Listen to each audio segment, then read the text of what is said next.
Hello friends, నేను రాజు గారు. ఇక ఆంధ్రప్రదేశ్కు కొత్త రాజధాని అమరావతి ఫిక్స్ అయిపోయింది.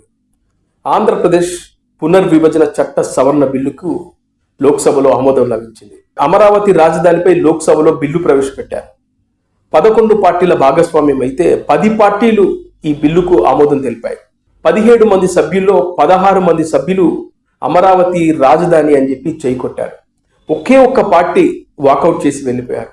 అదెవరో మీ అందరికీ అర్థమై ఉంటుంది. అదే ఆంధ్రప్రదేశ్లో ఉన్నటువంటి వైఎస్ఆర్సిపి పార్టీ అమరావతి రాజధానిపై వాళ్ళు జై కొట్టకుండా అమరావతి ఆంధ్రప్రదేశ్కు రాజధాని ఉండాలని బలంగా మాట్లాడకుండా ఆ సభ నుంచి వాకౌట్ చేసి వాళ్ళు వెళ్ళిపోయారు.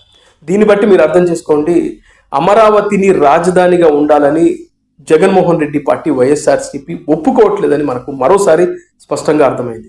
2014లో తెలంగాణ ఆంధ్రప్రదేశ్ రెండుగా విడిపోయిన తర్వాత ఆంధ్రప్రదేశ్కు రాజధాని అమరావతిగా ప్రకటించారు. అప్పుడు ప్రధానమంత్రి నరేంద్ర మోడీ గారు వచ్చి శంకుస్థాపన చేశారు.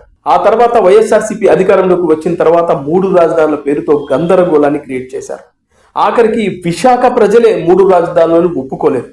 అందుకే అంతటి మెజారిటీని విశాఖ జిల్లాలో ఇచ్చారు ఈ కూటమి ప్రభుత్వానికి. ఇక జగన్మోహన్ రెడ్డి అండ్ వైఎస్ఆర్సిపికి సంబంధించినటువంటి నాయకులు ఇప్పటికి కూడా అదే మొండి పట్టుదలతో అమరావతి రాజధాని కాదు, అమరావతి రాజధానికి మేము ఒప్పుకోము, చాలా లోపాలు ఉన్నాయి, లక్షల కోట్లు ఖర్చు పెట్టాలని రకరకాల మాటలు మాట్లాడుతున్నారే కానీ రేపటి తరానికి ఒక రాజధాని ఇద్దామనే ఆలోచన వైఎస్ఆర్సిపికి ఎట్టి పరిస్థితుల్లో లేదు.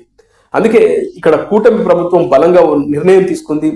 రేపు ఈ ప్రభుత్వం ఓడిపోయినా మరొక ప్రభుత్వం వచ్చినా రాజధాని మాటికి మార్చకుండా, జనాలకు కన్ఫ్యూజన్ క్రియేట్ చేయకుండా, ముఖ్యంగా మాకంటూ ఒక రాజధాని ఉండాలని చెప్పి వాళ్ళు బలంగా ఒక నిర్ణయం తీసుకొని ఈ బిల్లుని అసెంబ్లీలో ప్రవేశపెట్టి లోక్సభకు పంపించారు. లోక్సభలో దీనిపై వివిధ పార్టీలకు సంబంధించినటువంటి నేతలు మాట్లాడారు. అదేవిధంగా ఆంధ్రప్రదేశ్కి సంబంధించినటువంటి జనసేన, బీజేపీ, తెలుగుదేశం కూటమికి సంబంధించినటువంటి నాయకులు అంటే పార్లమెంటు సభ్యులు అక్కడ తమ స్వరాన్ని బలంగా వినిపించారు.